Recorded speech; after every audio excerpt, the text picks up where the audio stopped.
Sister mine.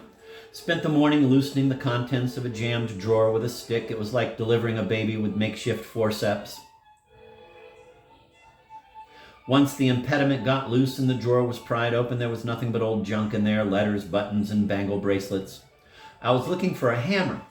Still, I said, "Welcome to the world," just in case anything popped out, and also as a greeting to the junk.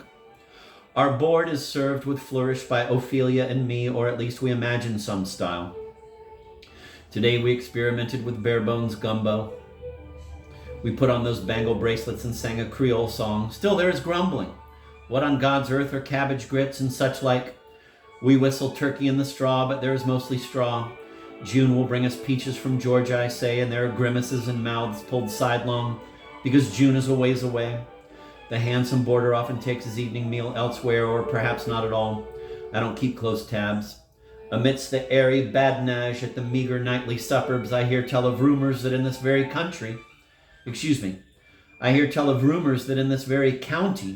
the dead have risen as if it were Easter. There are also rumors of the vice versa, that people presumed to be living or not really, or else have been seen lying in a ditch. Sometimes a warm ditch seems just the spot. Would you want to change places? You could write me to tell me yes or no, and I could read things over for errors in your reply. The afterlife overlays life in places like this because people have difficulty choosing between them.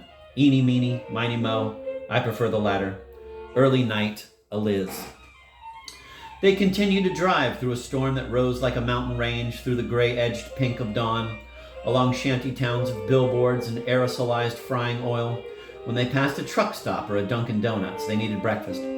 He could feel the grubby void of the universe coming for Lily, to lay claim again to its few pounds of loaned flesh. The soughing of her lungs matched the soughing of the car engine. "Is there something you'd like to share with the class?" he asked her when she fell silent or seemed discouraged.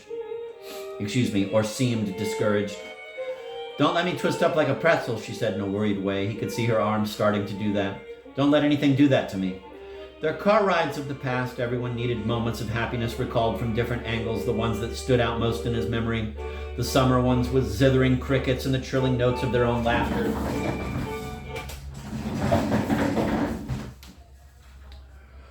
The steady speeding together into the aheadness, their quiet, easy love generated long ago from their pounding blood and bones, and about which they had been so contented and indifferent, could not be recreated at this point. Now their love would descend upon them as a darkening screen, a veil of mourning.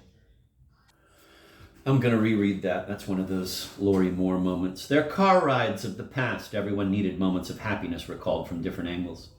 The ones that stood out most in his memory, the summer ones with zithering crickets and the trilling notes of their own laughter. The steady speeding together into the aheadness. Their quiet, easy love generated long ago from their pounding blood and bones, and about which they had been so contented and indifferent, could not be recreated at this point. Now their love would descend upon them as a darkening screen, a veil of mourning. Well, supposedly every galaxy had a black hole at its center, and when the technology got close, you could hear the chirp.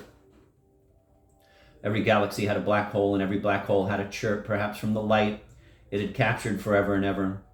The chirp was all that was left. It explained their car ride. It was their chirp. "Let's pull over here and get something to eat." He had pulled into the parking lot of something called Parker's Pancakes. "I don't want anything to eat," she said. "Don't you have to use the ladies' room?" She looked at him as if he were the most hopeless, foolish creature she had ever encountered. A look he recalled from their ostensible first date when they were fixed up by that heartless algorithm called mutual friends, when in fact they had already met at the computer shop. It was a look he used to love a little bit because you couldn't love it a lot. Their old melting together had now become her melting alone. Her complexion matched the sky, which currently resembled the gray-green yolk of an overcooked egg. One eye was closed and one was open, flashing a sequin made of light and water. "Let me help you," he said, and he turned off the car and got out to open her door and lift her. "You're going to carry me?" The smell of bacon blasted out through the air vent of the place.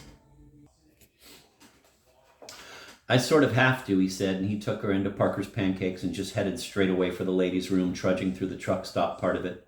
The smell of popcorn, gleaming frankfurters, and pine disinfectant. They hobbled past the stacked cans of lighter fluid, and Finn hoped nothing would ignite. "What's going on?" asked the cashier. "One of my legs fell asleep," said Lily, "and I can't wake it up." "We won't be long," Finn called. He pointed at Lily. "She's my support clown." Fine, said the cashier. The coast is clear. There was no one else inside the restroom, so Finn could go in with her. He leaned her against the sink, ran the faucet, wet a brown paper towel, and sudsed it up with soap. He wiped it along her face and neck, and then used up all the paper towels that were left, spot rinsing and pat drying her as best he could.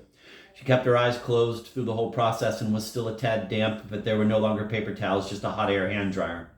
He knew if she used that, it would blow her skin right off, so he untucked and unbuttoned the shirt she was wearing. So he untucked and unbuttoned the shirt he was wearing and pressed it gently all over her. She leaned her cheek against his undershirt. You feel the same, she said. Fatter, he said. No. No? You think I've always been this fat? You're not fat, she said, already bored by the subject. He lifted her up a little to leave. I'm sorry to be so perishable, she added. Yes, well, I'm a casserole of rot. Yum, he paused. I mean, that's kind of what all casseroles are. That's fair, I suppose. Cannibalism, I mean. It's very time-tested. That's fair, I suppose. Cannibalism, I mean. It's very time-tested. You don't have to pee, he asked. She just looked at him and sighed. Let's go, she said. She started to shuffle out in her clown shoes. I'll carry you again, Finn said, buttoning his shirt. She felt as light as balsa wood, and her shoes flopping around made her seem airborne. Her skin was sheer as organza.